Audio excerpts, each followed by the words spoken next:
All right, so today's video topic is going to be on the things that I learned about dating and human nature during my fuckboy phase. Now, I don't want to go too much into a preamble, but starting this second channel is something that I want to do for a minute. So I have a whole host of topics I want to hit. And with the topics I want to hit, I'll like meditate on them and brainstorm. And this was a topic that once I started to brainstorm on it, I just my notes on my iPhone just started getting filled with talking points that I want to hit. So it was clear to me that I should make this video first. So these are the things that I learned about human nature and dating during my fuckboy phase. Now, I want to start this off by saying that the advice on the internet is not accurate at all. Most advice that I see on the internet is just wrong because, of course, there's different corners of the internet that, like, if you're not in these corners, you might not know about it. But there's a subsection of the internet online. It's kind of like that grind set where they'll tell people, "Oh, focus on success, focus on building yourself up and your career up, and then you'll see results in dating," which isn't inherently bad. It's not bad necessarily, but I like to use the analogy of like hunting. Getting food and getting water. It's like if someone's hungry, like, why would you tell them to go like this alternative route and just like go all the way around when it's like if you're hungry, then you go get the food. If you're thirsty, then go get the food. If you have a desire to date and to cultivate interpersonal relationships and romantic connections, then like just go for it. Like just do it. And I guess that's a lot of what I say in my channel so far, as far as these handful of videos that I made so far, which is just put yourself out there and do it, and it might seem cliche, it might seem corny, but then it's also like simultaneously there's another section of the internet that'll hyperfixate on genetics and genetic determinism. And it's crazy because even like people like clavicular, like they're blowing up on social media now, but like that's like that whole section of the internet has been a thing for like a decade plus, maybe even more. So it's like a lot of the talking points that like he'll talk about, and that's like just hitting the mainstream in like the past like 2 or 3 years. They've been a thing for a while, and like those are the people who'll say like don't even try because genetics determine everything, and if you don't meet a genetic baseline, or if you don't, you know, if you're not over 6 foot and like have a crazy physique and a chiseled jawline and all these different checkpoints as a man that you're supposed to have, then it's like, why even bother? Those are the type of people who will tell you not to even try because it's over before it even started. But those two subsections, they're just wrong. They're wrong because the grind set mentality, like it takes a while to build success. So if you're telling people to not focus on dating but to focus on building up success, let's say you start at 18. By the time you're like 22, 23 and you built up that success, you're going to be like, you're going to feel so out of place trying to maneuver the terrain of dating, and like you're just going to feel out of place, and you're not going to know all the unspoken and subtle rules to dating that like you could have picked up on through trial and error, like when you were 17, 18 in high school, or even like, even if you're a late bloomer in like your early 20s and stuff like that. So it's like telling people to focus on success, you're going to end up being like a grown man, or hell, even a grown woman, because a lot of like the insights that I have, like, yeah, I'm a man who dates women, but they could be applied like vice versa or whatever the case may be. And it's funny, even though I have sassy male allegations, it's like, yeah, I'm still heterosexual, but that's a whole nother thing. But the point being is that it's always good to start earlier. It's always good to start as early as you can, because then you learn these subtle rules and these unspoken rules to dating, and you learn how to navigate that. Because telling people to just not focus on it at all, like, yeah, sure, if you know what you want to do, it's always good to focus on like what you want to do in this life and your career and like your purpose, as like some people say. But you could also like date while doing that. Like dating doesn't have to be your main priority, but telling people to swore it off completely is just not good advice at all, because then you're going to be grown as hell first starting to date, and you might be perceived as a weirdo, or like you just might not know what you're doing, which is natural. But as far as like the more genetic determinism, as far as like the whole black pill perspective on it, it's like, listen, like I'm not even like the most giga chad type of person, right? And I saw a good amount of success dating like during my fuckboy phase when like I was just going out and having fun and just making moves and just really focusing on dating and like wanting to build myself up in that regard. It's like, like I said, I don't have the craziest physique. Like, yeah, I got good genetics and I've been working out since I was 13, but like, I don't have the craziest physique. I have a solid build, but I don't have the craziest physique, and I'm not like the most giga chat person. Hell, like, if it wasn't for this beard, like my jawline would probably look weak as hell. So it's like I don't even like meet the threshold of like being like a person who like can be a fuck boy or like can see results in dating. But like all I did was really just put myself out there and I saw results. Of course, like I put myself together. Of course, like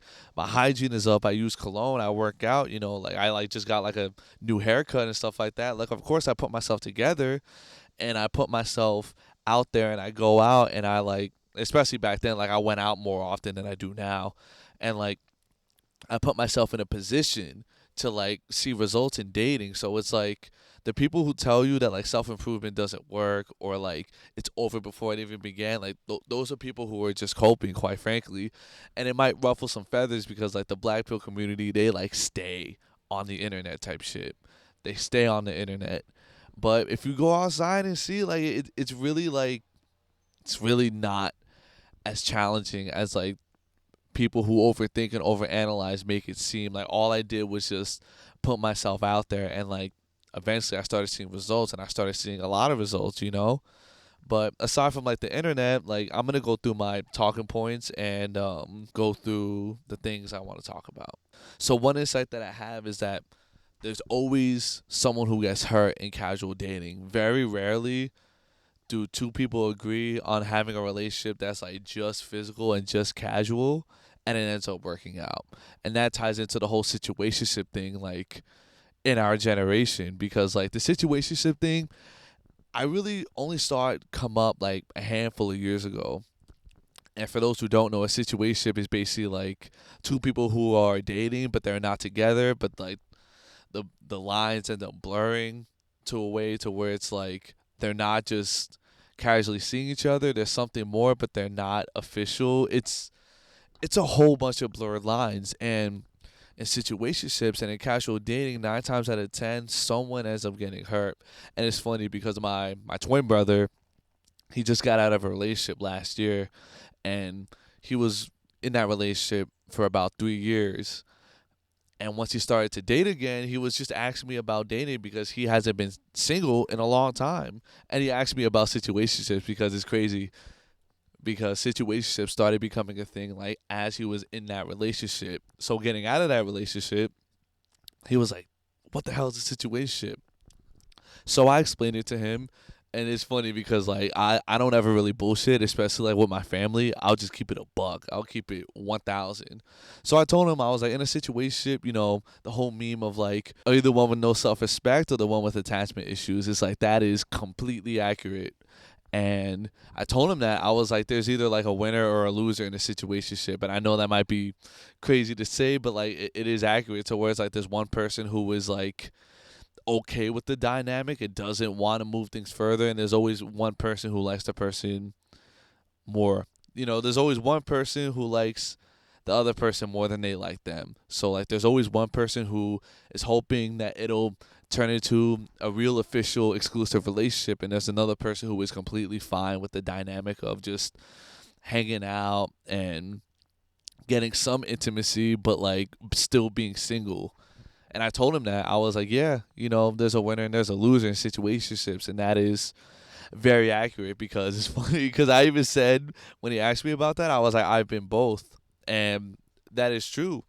And it's not even like even if you have good intentions and even if you put it out there like up front that hey, I'm not looking for anything serious, like the lines could get blurred and it could turn into a toxic and a tricky situation pretty quickly because like in my past, like when I was just like casually dating and having fun and not really looking for meaningful connections in that regard, like I'd be seeing people and I'd tell them straight up. I'd be forward about it. I'd be like, "Hey, I'm not really looking for anything serious." And like at the time, they would say, yeah, that's fine with me. I'm like the same way. But eventually the lines would start to get blurred to where we would both show more intimacy, and then the the other party would want something more. And in my head, I really wasn't looking for anything more. Like, I was okay with that, and it was even to the point that when you're doing stuff that like a couple would do, I'd be like, hey, like, are you okay with this? I don't want to cross any boundaries, and they'd be okay with it. But like, that person ended up getting hurt, and it's funny because like I was in another situation to where like after a while, like I started to get feelings for the other person, and in my head, I was like, I could see myself with this person, and like, this person is awesome, and like, hey, we'll see where it goes. But they were hard stanced on not really wanting anything serious. So then eventually that fizzled out. But and it's crazy because even during that time, that was still when I was like in my fuckboy era. But it, if you're dealing with someone intimately, it's like the lines are gonna get blurred eventually. Like, even if you say like, oh, I can separate the physical from the emotional, like, yeah, you may be able to, but if you're seeing a person consistently on a week to week basis, like, eventually someone is gonna catch feelings, and then someone's gonna get hurt. So with the whole situationship thing, it's like someone always ends up getting hurt in the end. And it's funny because I've been both. I've been in both positions, so I could speak on this. I could speak on this, and I could speak on it accurately to where it's like I said, I wasn't even looking for anything serious, but like in one of the dynamic situationships I was dealing with, I was the person who was like, you know what, I could see myself with this person, like exclusive, and this person is dope, but they didn't feel the same way, and that just goes to show that proves my point exactly. And this is a big thing. Being a fuckboy, quite frankly, it's a cult. It's a cult. And like I'm someone who's self aware, and I always try my best to like remove my ego from a situation, because of course, like, sometimes you could get triggered, and sometimes you want to say, oh no, fuck that, blah blah blah. You want to like really flex your muscles, but once you take a step back, it really helps to put things in perspective. And this is why I meditate, because I'm someone who is able to take a step back, remove my ego for a situation, and really see the situation for what it is. And it's crazy because at the time, I was having my fun, I was doing my thing, like, things were cool. But then like once I stepped back from being a fuck boy and like just jumping from like these dynamics and these relationships and stuff like that, I really started to understand that being a fuckboy, and even just in general being hypersexual, is like it is a cult. It's a cult. And I'm gonna go more into this like on my video about inner work and addressing your trauma and stuff like that. But like, damn, I don't know if y'all can hear that, but the birds are going crazy right now. Just one of the things you gotta deal with when you're filming outside. So quite frankly, the stuff about attachment issues and like situationships is accurate, because I am someone who, one of my parents is solid. One of my parents has always been there for me. And like another one of my parents was there for me early on, very, very early on. But then like as I started to come of age, things started to get chaotic in a way to where they had to remove themselves from our household, quite frankly. So dealing with an inconsistent parent in that way, and not having, quite frankly, like the means to like go to therapy and to really do like inner work and have someone to talk to about this, I was very sensitive when it came to relationships and friendships and interpersonal relationships. And with age, I was able to like be able to confide in my friends and really trust them. But like during my high school years, I was very much someone who like kept all people at a distance, including my friends. Like, yeah, I would hang out with my friends, smoke weed, get lit, make moves and stuff like that. But when I was going through something, I would just isolate myself. And to bring this all back is like being a fuckboy or being hypersexual is definitely a cope, because for me, the catalyst for me entering that fuckboy phase or fuckboy era, as people will say on TikTok, was just me getting out of a serious relationship and like feeling like discarded, quite frankly, to where I said, oh, like, I can't trust people like that, so I'm gonna keep people at a distance. And this was even like a conscious decision on my part, but like clearly there was a lot of unresolved issues and trauma with that. So like the fuckboy phase, as fun as it was and as good as it was to like experience dating, it was a cope at the end of the day. It really was, because I had an issue with trusting people and an issue with attachment. So like once I felt discarded and betrayed in that regard, it just made me want to keep all other people at a distance. And like that's the crazy part, because a rational side of my brain knows not to generalize and paint with such a broad stroke. However, that part of me that was, I guess, wounded and didn't get over what I've been through in my teenage years said, no, I'm just gonna keep people at a distance because I can't trust people. So I'm just gonna have my fun, and like if this is just how people are and people do each other dirty, then I'm not gonna participate. And that is the point. And even like, you know, it doesn't even have to be like hypersexual. And of course, like, you know, there's asexual people and stuff like that. But there's like, especially like women, because guys tend to be the ones who like do women dirty. Of course, and this is why I don't like internet spaces, because in internet spaces, people, it's filled with generalization. So it's like, of course, like not all men are like this. Like I have to say that caveat, but it tends to be that like the men will lead women on, and then the men will be the ones who do women dirty and become dogs. And you know, of course, like it's like the men who become dogs, they got cheated on in the past or whatever the case may be. And this is what I'm talking about. It's just like hurt people hurting people. It's literally just transferring and passing on the pain to other people, getting cheated on, saying, "Oh no, people do each other dirty. Fuck that." So I'm just gonna have my fun and keep people at a distance. But then people get hurt in that way.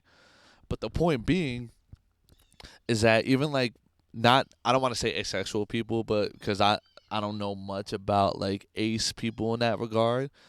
But then like the people who swore off dating completely and like don't even put themselves in a position to like, hey, maybe see where a connection goes. People who swore it off completely tend to be the people who have got burnt in the past, who got did dirty in the past. And that's what I mean, where it's like it's a coping mechanism, to where it's like being hypersexual is a coping mechanism, saying like, I'm just gonna have my fun and I'm just gonna be dating all these people and I'm gonna keep people at a distance. That's a coping mechanism. But simultaneously, swearing off dating completely is a coping mechanism as well, because the people who are able to like just meet someone, see where it goes, and then let a connection grow, those are the people who are healthy. Those are the people who have like a balanced attachment style and who have a healthy attachment style.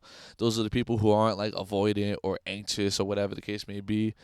And as humans, we all just on like a spiritual level, we all just seek balance and homeostasis.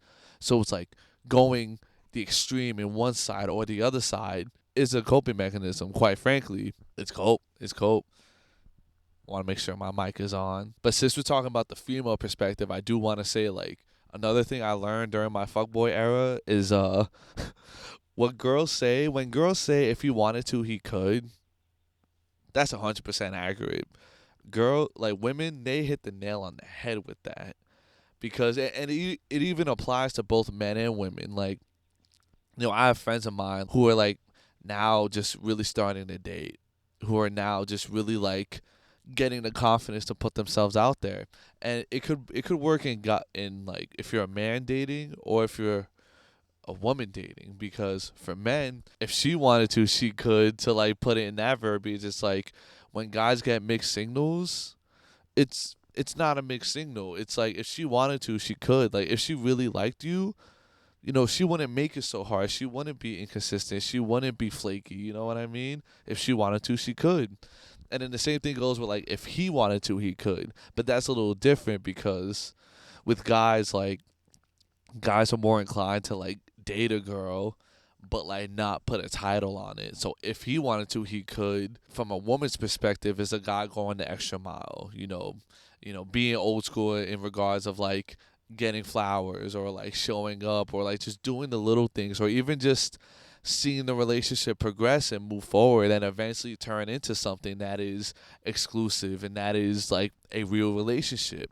If he wanted to, he could, or if she wanted to, she could. Like that is both 100% true. And I guess that's another thing that I learned during my fuckboy phase, is that if she likes you, like she's gonna make it so easy for you. You're not gonna have to jump through hoops, so you're not gonna have to wonder if she really likes me like that, or like why is she being inconsistent, or why is she like taking like 12 hours to reply and not replying until 3 days later. Is because she's just not that into you like that, because that's just the way the cookie crumbles. That's just the way it is. Because if she was really into you like that, like the energy would be reciprocated. That is the thing. That is probably like one of the most important things that I learned during that time, is that reciprocated energy is just, that's how you know a person really likes you. You know, the energy that you put forward, they give back. Or hell, even like they go the extra mile and like give you more energy, and you're excited and you give it back. It's like, if she wanted to, she could, and if he wanted to, he could. Like that is 100% accurate. I guess that's another point I want to get into. So once it started to fizzle out and I just stopped prioritizing dating over literally everything else, it's just you realize that it's like you could just put that time and energy into something way more fruitful. Because especially nowadays, like it's not my intention to date. It's not my, I don't make relationships or dating like the focal point of my life. And of course, like I was younger, so like back in those days, like I just wanted the experience. I just wanted to like, you're young. So you just want the experience. But once it fizzled out and I took a step back, it's like to really prioritize dating, you could put that energy into so many other things and it would be way more fruitful. Because if you're dating someone casually, it's superficial. It's not a real connection. Or even if it is, sometimes it might not work out. Sometimes you might gain feelings and they don't reciprocate, or they gain feelings for you and you don't reciprocate. It's like, if you're really prioritizing dating, it is a full time job. And that's the thing. Like if you're not seeing success in dating, like don't put your self worth in that. And I think that's another point I want to talk about, to where it's like, for it being a coping mechanism, like for me, it was more like, I don't want to say it was like a way to affirm my manhood, but it was almost like a way to like, I guess, and this is all on a subconscious level. I wasn't thinking it when I was acting this way, but like I was like moving that way when I was like 22, and now I'm 27. So it's like with age and with time, you gain this perspective. So I wasn't going in with this mentality, but like looking back, it was like, okay, like you could connect all the dots. Like, you see things clearly in retrospect, and that's a fact. For me, I guess it was a way to prove that I was like desirable in that way. Cause and this could apply for men and for women. Maybe there's a woman out there who comes across this video and maybe they were like bullied in middle school or high school, and they glow up in their early 20s and they start to date around because like it feels good to feel desired. It feels good to know that like you're a desirable person and people like you and they desire you in that way. Like it does feel good, and I can speak for myself. When I was a late bloomer, so when I was going through that phase in my life, it was definitely like the first time where like I truly felt confident in that realm. Because like very quickly I got into my first relationship, but I was still like not very experienced once I got into that relationship. So once I was out of that relationship, like of course like I went through the time of like grieving that and coming to terms with that or whatever the case may be. But once I started to put myself out there and dating, and once I got to the age to where I was really able to go out and, go to the clubs and really just hang out in that way, I felt confident. I was feeling myself and it felt good. And it felt good that like I was feeling myself, because at that point, before then, I dislocated my shoulder and I couldn't work out for like 3 months and I gained a lot of weight. And then once I got back in the gym and my shoulder was cleared and I did physical therapy, I leaned out a lot. And I had long ass hair. Like I was in a metal band, so I had long ass hair. I would headbang, so I cut my hair. My physique was like the best it was up until that point. I was lean, but simultaneously I had mass, and I was just feeling myself, quite frankly. And then it feels good to not only fuel yourself, but then to like have other people affirm that.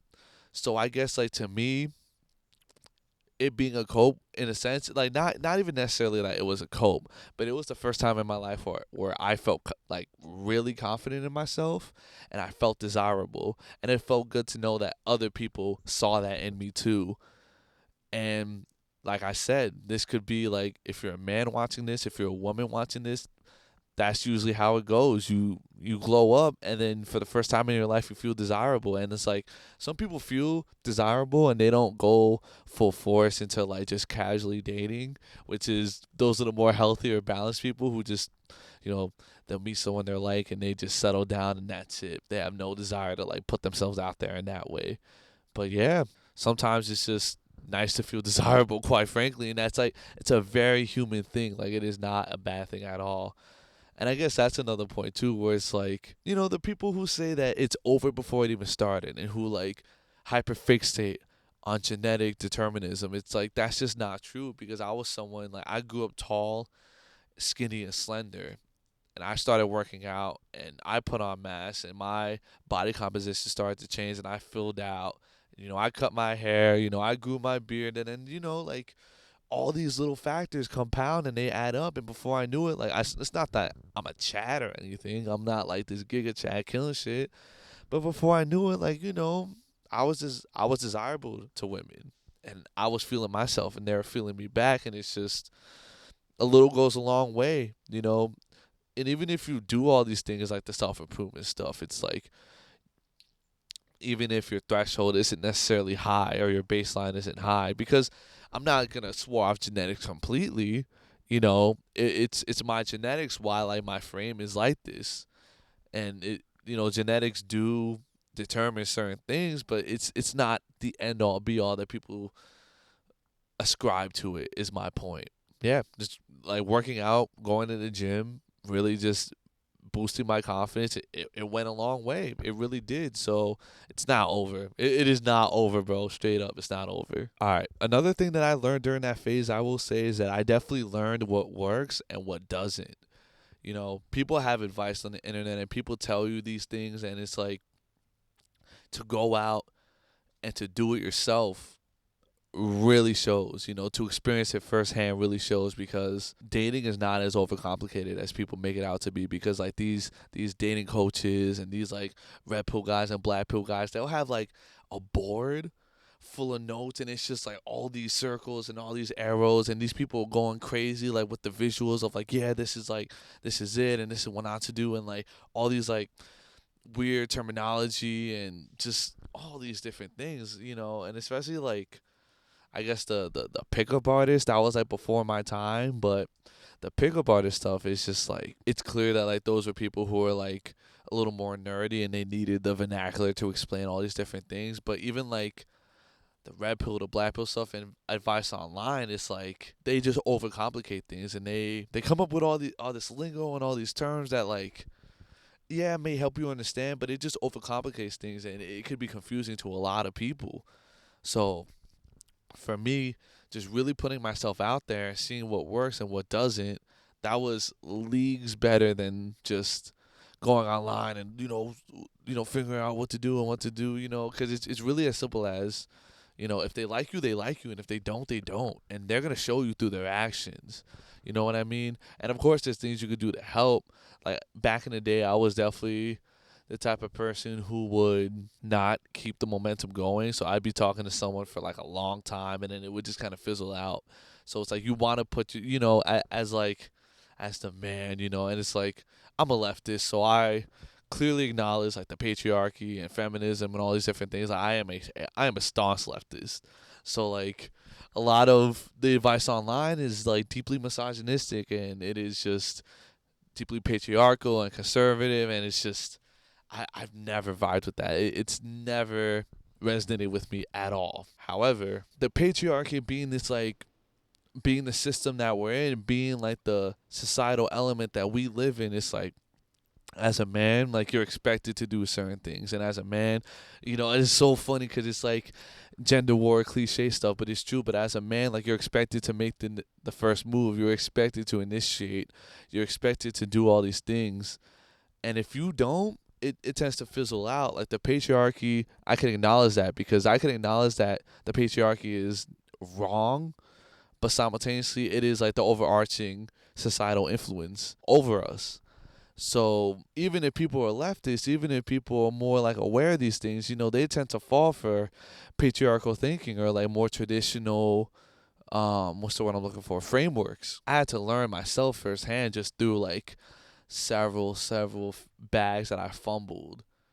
That as a man, like you're expected to do certain things and you're expected to move in certain ways, and I guess that was a thing that I learned during that phase was that like I started moving in certain ways that was less authentic to myself and more what was expected of me as a man. You know what I mean?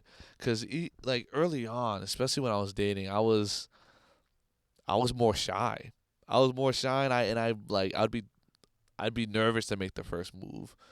Or I'd be nervous to keep that ball rolling, keep the momentum going. But as a man, like you're expected certain things, so I had to like, in spite of me being nervous, I had to be courageous in that regard and like shoot the shot and like make the move and just seeing what happens. And I think that once you get over that hurdle, things get a lot easier because it's not as complicated as people make it out to be. Either like he or she likes you or they don't.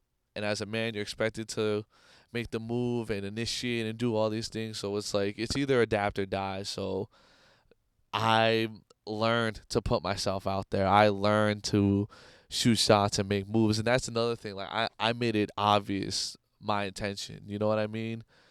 And that gives people an easy out too. That gives women an easy out because for me, putting myself out there and like clearly stating what my intention was, like, hey, like I want to take you out, you know, because sometimes a girl isn't into you, and this is even now. This is something that I deal with to where like I won't assume that a girl's into me because like especially a lot of times like I'm at that age now where it's like I have friends who are girls, you know what I mean?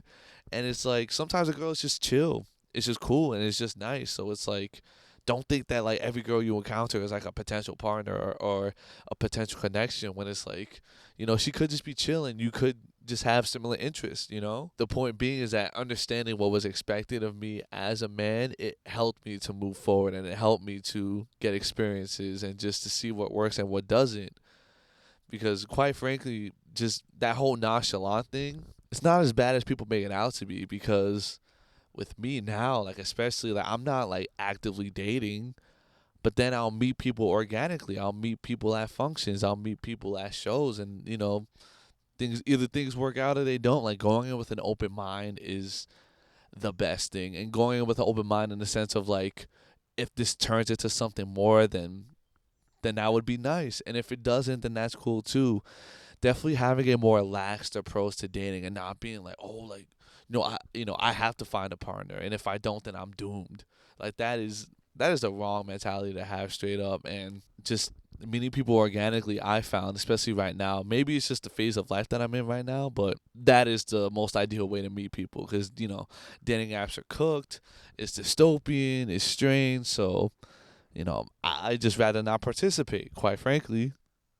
So I think I'm gonna leave the video at that because, quite frankly, I feel like if I keep going, I'm just gonna be repeating myself and repeating points that I made. But yeah, like that phase of my life, I learned a lot and I had a lot of insights, and it was good to put myself out there and to experience that and to simultaneously not only be confident in myself and be feeling myself, but other people feeling that too, you know.